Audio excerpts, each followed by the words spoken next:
everyone, I am JNC Abang. So for today's topic, we are going to talk about the European literature. So Europe is the seventh continent on the earth, and when it comes to literary history, Europe is one of the biggest contributor of it. And when European literature comes from the word, or also known as the Western literature, started in the 14th to 17th century. The common heritage of the European literature was from the ancient Greek and the Rome, and it was spread out and transmitted and also preserved by the Christianity through vernacular languages within the continent of Europe. So let's start with the division of European literature. It started with the ancient literature that covers the ancient civilization such as the Babylonia, Assyria, Egypt, Greece, and the Rome. Ancient literature talks about the starting point of the song, poems, fables, anecdotes, and the parables. It also started from the use of tablets when it comes to writing of our ancient poets. Secondly is the medieval literature, which is before the European literature started. And secondly, the medieval literature. It is also known as the Dark Age because it talks about the point of reasoning in terms of political and reasoning of faith and so on. And one of the famous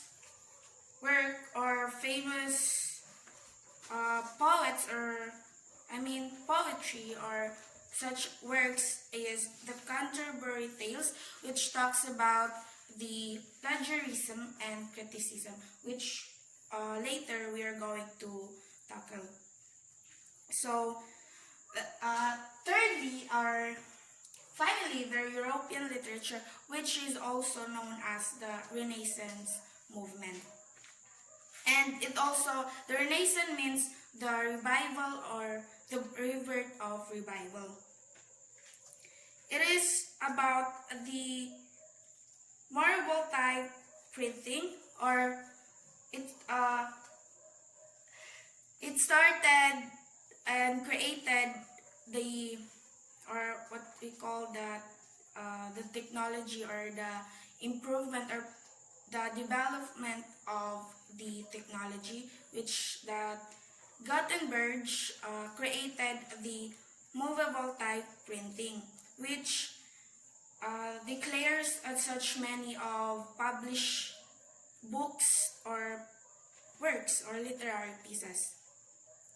And the rebirth of revival talks about the period that marked awakening of the new spirit from the ancient literature, which is the intellectual and artistic inquiry.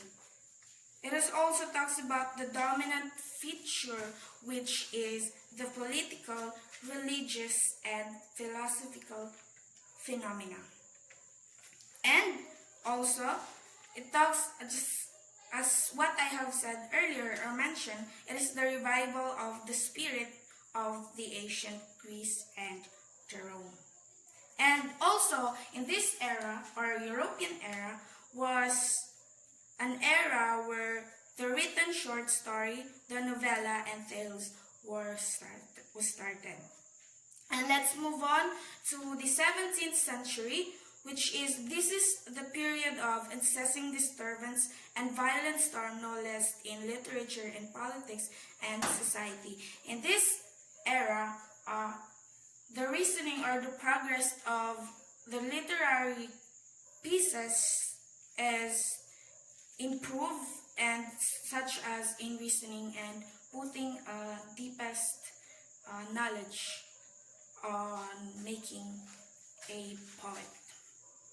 And it is also the age of, or the stage of reasons, or the age of reasons.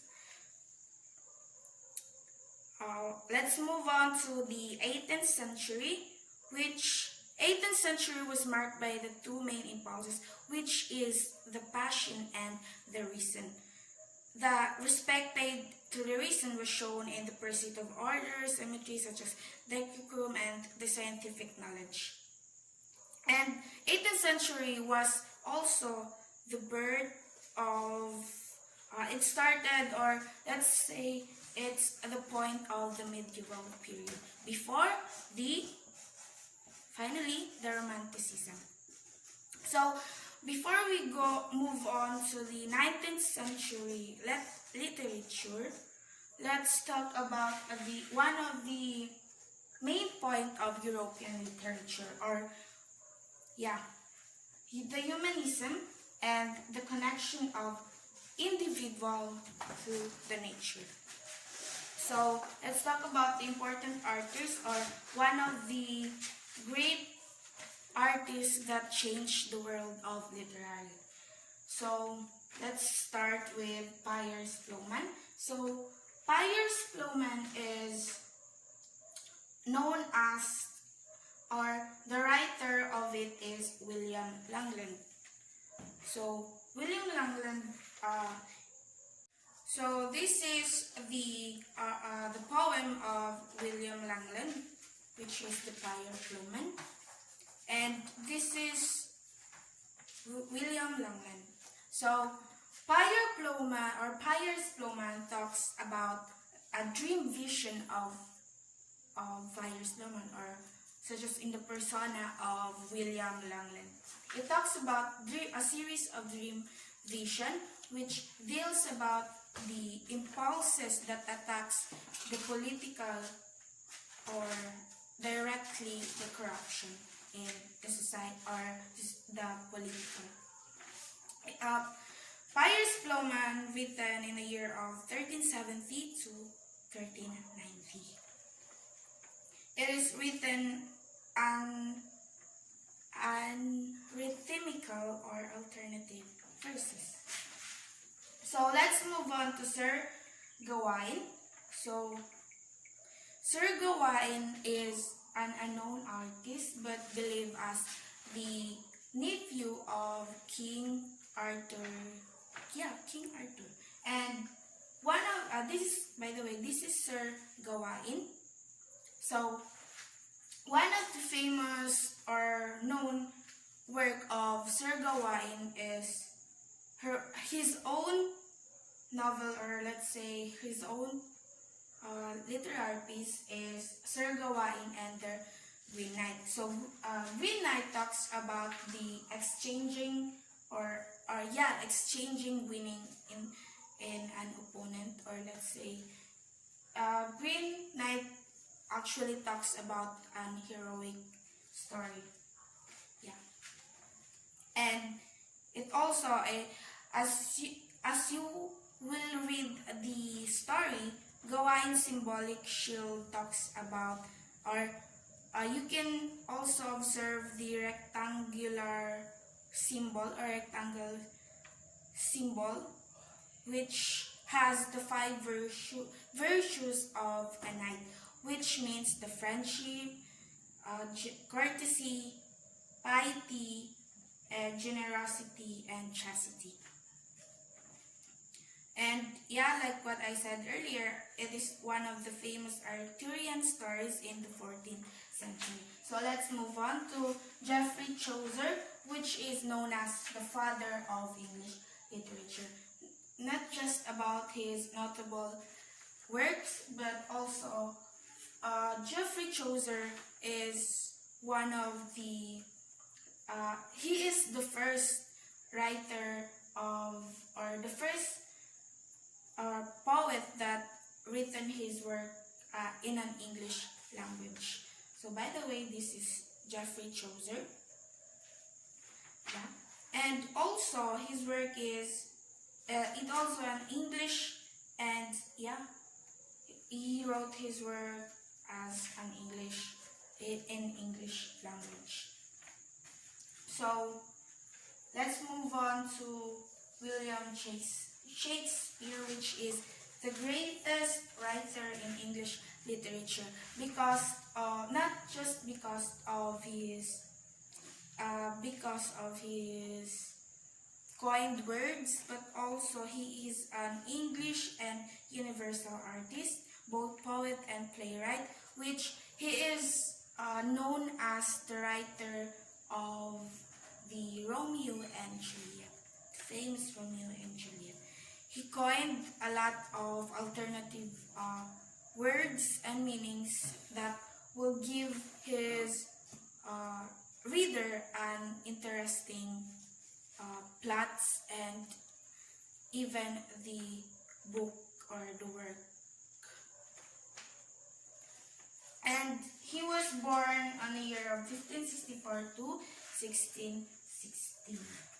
So, as an overall, European literature talks about how this European literature uh, contributed a lot and a significant techniques to the world of literature, such as in terms of the techniques, in terms of shapes, the words, the idioms, the colors, the shapes that they will pleasantly use in an work or a piece.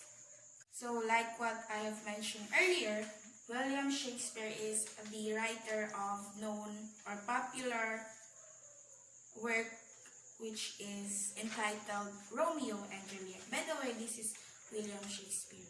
So let's move on to the Romanticism, which after the movement of Renaissance, and it started in the year of 18th century.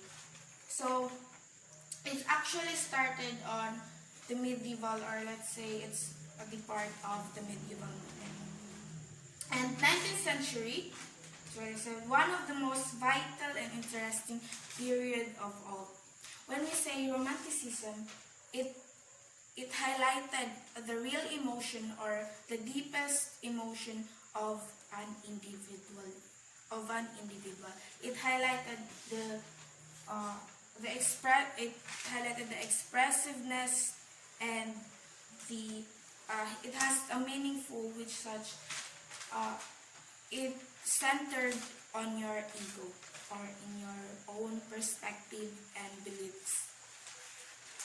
It rich in style and theme and content.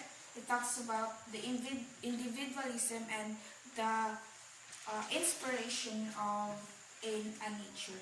So, Romanticism had a 5 characteristic, which start with the idealistic, individualism, what, stop, wait,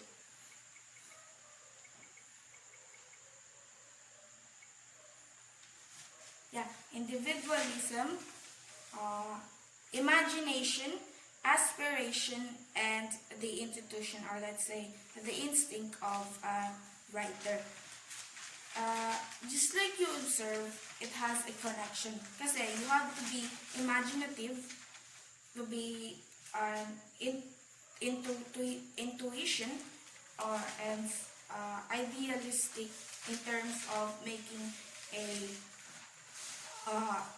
literary piece. That's why Romanticism is one of the popular era, because it talks about the perspective of your own emotion on what you have observed. Kasi if you compare it on the classical literature or period before, you don't have any freedom or liberty, because when you when you put your emotion, it may be a reflection of some issue that will actually damage the or let's say the image of a person or a society. Yeah. That's why the Romanticism has the freedom that's centered on yourself, on your own self. So, let's move on to the cut. So, as you can see, Jean Joachim Rousseau is the founder of the Romanticism. He was born in 1712 and died in the year of 1770. And this is Jean Joachim Rousseau. And he was the founder of Romanticism because of his notable and unique style of techniques, or let's say pieces and works. Let's move on to the English Romanticism. It started in the year of 1798 in the lyrical ballad which started by William Wordsworth and Samuel. William Wordsworth, this is William Wordsworth, by the way. William Wordsworth. So William Wordsworth was born in the year of 1770 and died in the year of 1850, and the founder of English Romanticism. William Wordsworth is created the poet which is a countryside which is known as the country beauty, which he made it on the countryside, and which is he has the inspiration. Like what I said, Romanticism is about the connection of yourself through the nature or your observation. So he made his work on the countryside and the connection of nature and the individual. Let's move on to William Blake. William Blake was born in the year of 1757 to 1827 and a great poet, painter, and a printmaker himself. And this is Blake. That is Blake. So William Blake is a known writer and one of the leading light in English Romanticism. Next is John Keats. This is one of the let's say famous or popular artists, or let's say poet in English Romanticism. John Keats, which born on 1795 to 1821. Next is Percy Bysshe Shelley, born in 1792 to 1822. And lastly is Mary Shelley, born in 1797 to 1851, and known as the great or the popular writer of Frankenstein. By the way, this is John Keats. That is John Keats. Next is Percy Bysshe Shelley, and next is Mary Shelley. This is Mary Shelley. So they are all known as how they pursue or give an emotional or deepest side of their emotion through their works. Let's move on to the Jacob and Wilhelm Grimm, or known as the Brother Grimm. This is Jacob and Wilhelm Grimm. I thought this is Jacob and this is Wilhelm. The brothers Grimm, which is the famous writer of the Little Red Cap, or also known as entitled The Red Riding Hood.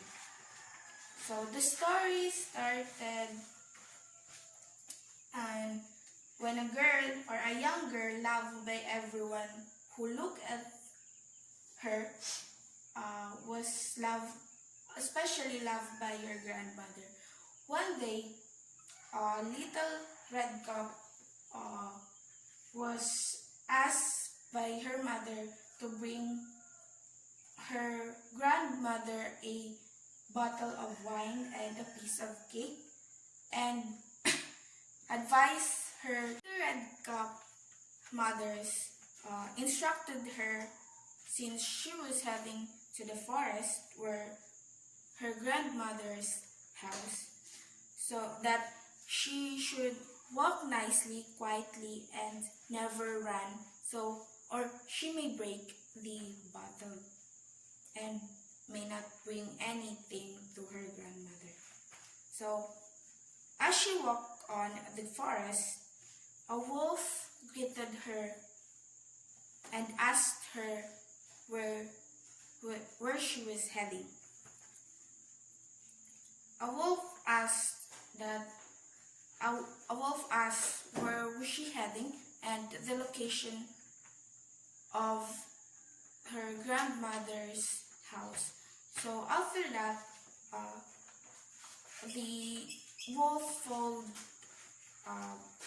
Red Cup that flowers are better to give or should add on her way to her grandmother or give it to her sick grandmother.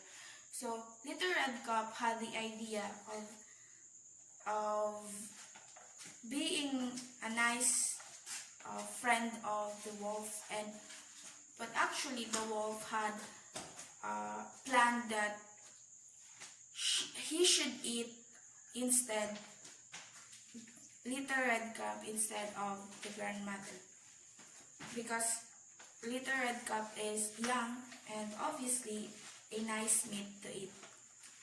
So on way of Little Red Cup, or let's start with the wolf. He knocked at the door of a young lady and asked or pretend asked the Little Red Cup.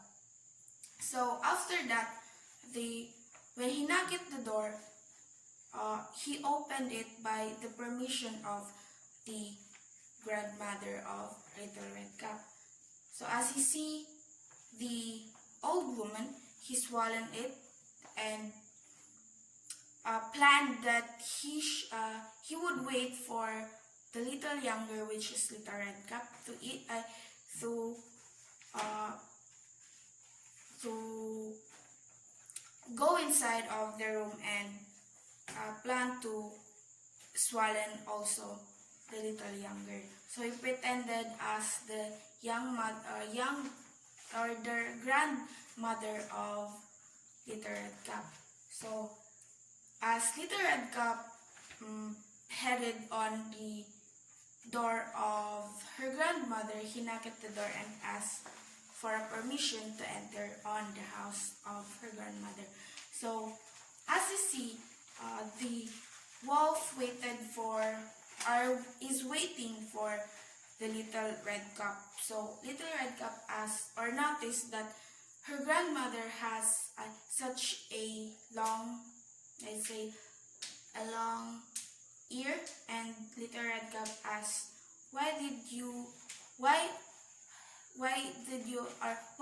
even have a long ear? Then the reply of the wolf was, for me to hear you clearly. And when the wolf started to ask by Little Red Cup, the Little Red Cup asked, why are you have such a long or big eyes for me to see you clearly? And next asked her, why did you have such a big belly?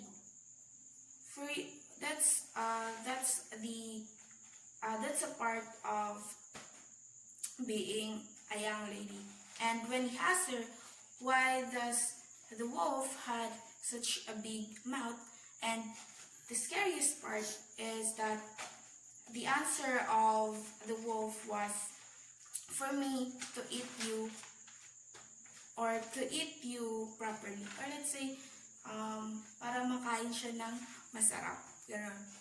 Then, after that, he swallowed Little Red Cup, and yeah, the wolf was so impressed and tasted it deliciously. So, after that, after a, let's say, a huntman passed a